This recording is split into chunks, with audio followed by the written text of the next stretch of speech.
Hey everybody, I am Tim Stovey. I'm one of the pastors here at Waypoint, and I'm going to do my best to answer a great question that came in about polygamy.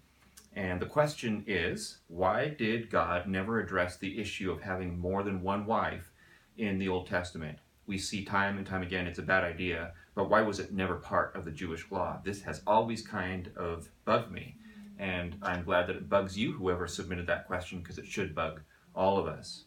We'll start with Jesus. Matthew chapter 19, the Pharisees come to Jesus and they have a question about divorce, and his answer does apply to this issue.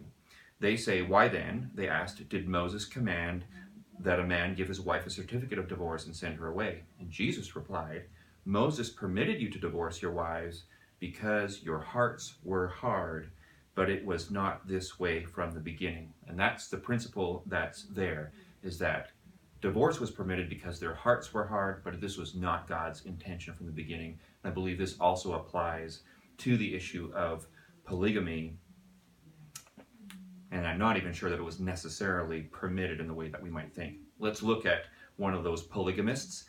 Solomon, 1 Kings chapter 11 verse 1 says, "King Solomon, however, loved many foreign women besides Pharaoh's daughter, Moabites, Ammonites, Edomites, Sidonians, and Hittites. They were from nations about which the Lord had told the Israelites, 'You must not intermarry with them, because they will surely turn your hearts after their gods.'